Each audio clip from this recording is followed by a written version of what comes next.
Well then, I have the bed in, but I am pretty much right up against the ceiling. It does not leave a lot of room for error or even rolling over, to be quite frank. So I think I'm gonna have to do some more tinkering with this, maybe lower it about, I don't know, at least 4 or 5, maybe 6 inches. See what that does. So the bed, it's pretty thick. I need a lot of support for head, neck, and shoulder issues and lower back and all of that. The few years that I spent in construction took a toll on me. So problem is, it's so thick that when I lay in it, and the platform is so high that my head is practically in the ceiling. So I've got to take this measuring tape and try to cut some length off of this. And what do y'all think about this macaroni and cheese trim on this wood here? It's pretty wild.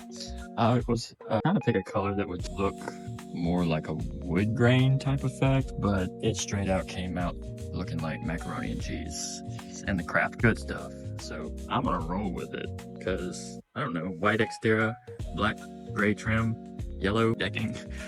I don't know. I gotta get to work on lowering this platform. So.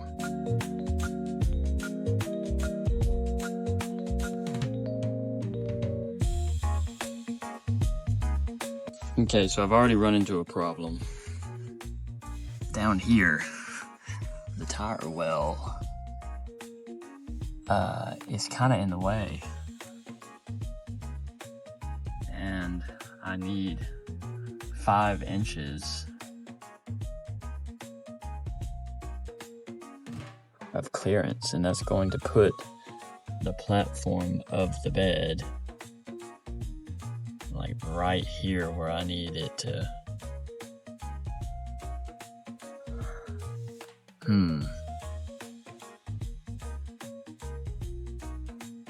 The only thing I can realistically do here would be to scoot the platform over. And I would need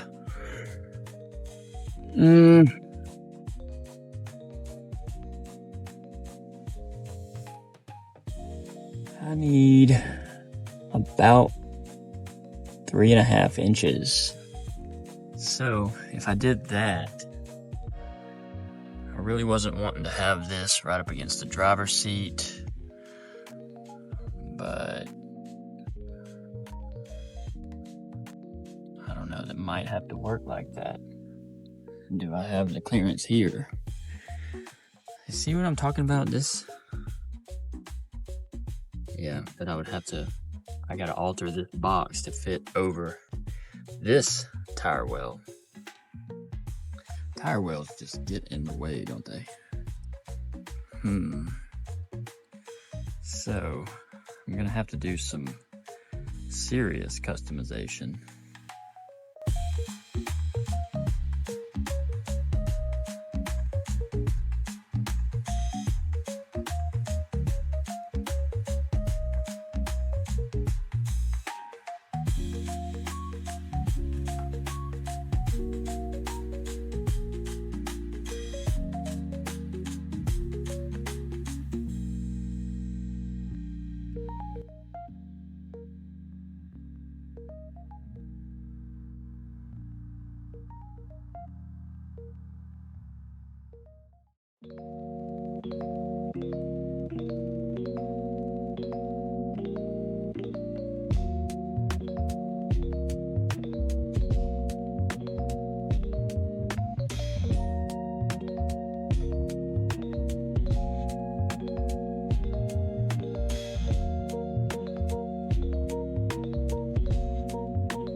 I could probably shim it. It does look like it's still kind of leaning, but I think I could shim it on that end up there on the front. I don't like that it's right up against my driver's seat. I want to maintain the ability, and I might have to cut like a section of that corner out because I need to be able to sit in this thing and drive comfortably.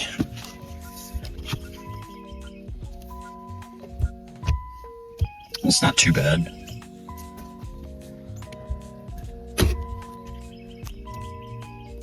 Oh. What? Yeah, I'm gonna wait. Yeah. Not quite turning out the way I wanted it to.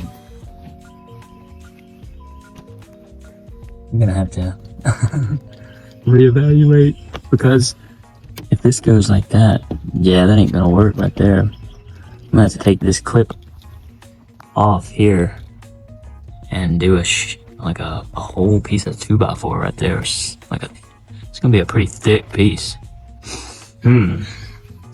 This looks a lot better. Let's see how we get in here. Oh, move these hangers. This is actually not that bad. I've got more headroom. I can actually somewhat kind of sit up. I'm a little hunched over. I'm still right up against the ceiling when I sit up, but I wonder what this is gonna do to my driver's seat. I'm gonna have to probably like notch this out right here, and that's gonna make a mess in my vehicle because I'm not taking this thing back out.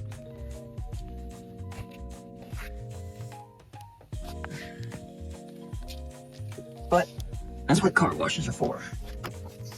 Let's see what we got here. Yeah, I've got to be able to lean this seat back.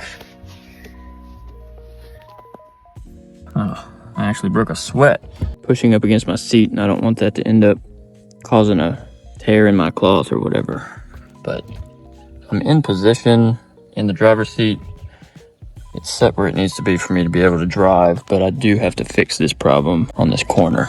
Other than that, I think we're looking pretty good. Still got a little storage space down here.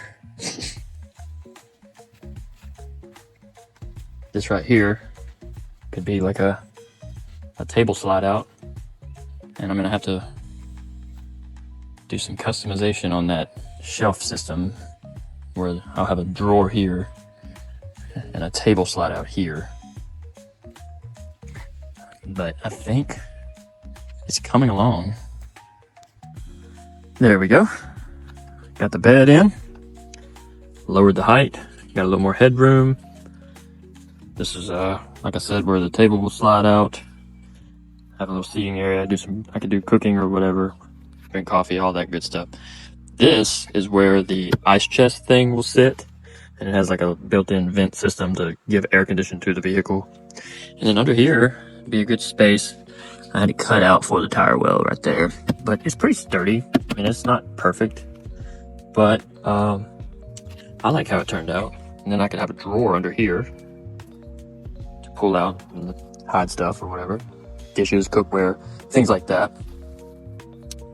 And then on this side, probably have some things hanging, laundry stuff hanging right here that I don't want to get wrinkled up.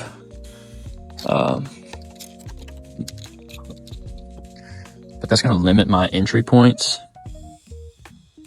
I don't think I have a way to open the door from the back, and I might do some customization on that to where I can open the door from the back and get out in and out from the back, because I'm going to eliminate, once clothes are hanging here, this is going to be storage area for laundry. I'll probably have, I don't know, maybe have a drawer system under here somehow to where I can pull out for socks, underwear. On this side have pants or shirts or something. And then down in here is going to be more storage area. Let's see. Yeah, I got some bungees. This might actually go back here for now. I don't know. Yeah, some storage, whatnot. Probably could store something down there under that. But yeah, that's the gist of it so far. That's what I've got at this point. And I'm pretty happy with the way it's turning out. The yellow, I don't know about the yellow. It looks, I mean, it stands out for sure. But yeah, I don't know. Well, a lot of stuff in the way, but I I did a trial night. I slept in this thing last night. It wasn't too bad. It got down to about 50, 48, 49, 50, somewhere in there, 50 degrees. My feet got a little chilly. I wasn't wearing any socks. I was warm otherwise in my sleeping bag. I had my windows cracked, but there was still condensation on the windshield when I got up this morning. It wasn't the best sleep I've ever had, but it wasn't the worst either. And one of the main complaints that I had was my feet being crammed when this is shut all the way, this hatch. My feet are crammed right in the back of this hatch right here.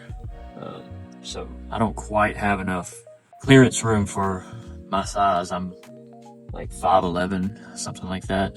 So if I had like 2 more inches, I would be pretty straight with that. So, but I think I could probably push that seat up in the front a little more and give myself just a little bit more headroom, because I noticed my head kept sliding down. And I think this mattress here does kind of like go up a little bit. It elevates somewhat, but other than that, it wasn't a bad night's sleep. I mean, if you're on the road and you're traveling or camping or whatever, you stop and get a couple hours of sleep, you know, and then keep moving. Or like I did, I finally came in here and went to bed around 10 or 11, and I stayed up watching YouTube and reading and things like that until like 1, and then I finally passed out, and I was up at like 7:30. So, I mean, I probably got a good 4 or 5 hours of solid sleep, I'm thinking. But yeah, wasn't too bad.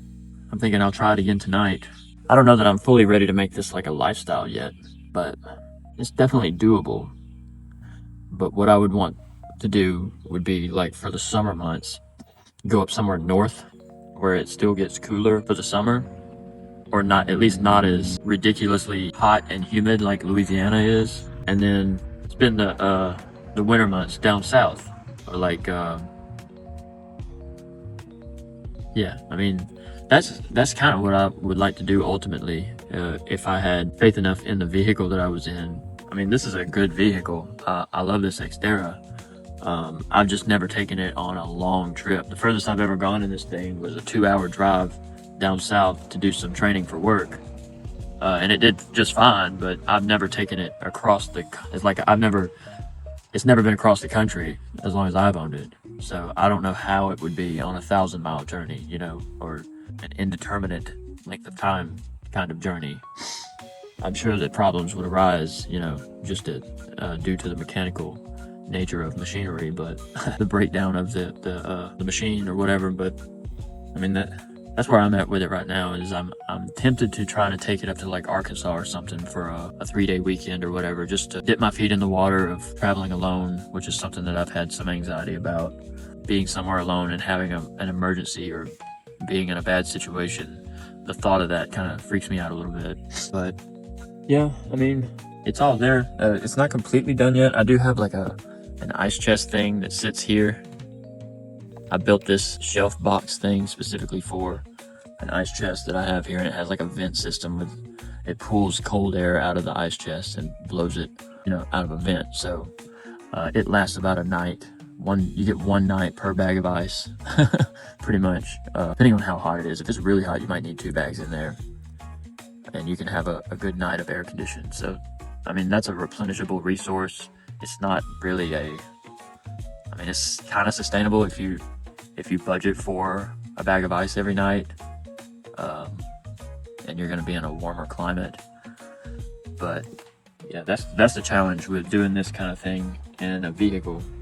Yeah, especially down south, because it just gets so hot down here in the summer. Like, it's the middle of March and we just had another cold snap, but we've already had days where it's been 90 degrees, you know. So we're in that weird time of the year where you'll have a week of heat and then you'll have 3 or 4 days of cold, and you might even freeze one night. So, and then it goes right back to the heat. Like today it's supposed to be like 70 degrees after it was just, you know, 45, 48 at night. But I don't know, it's a trial and error thing. So we'll just keep you updated on it.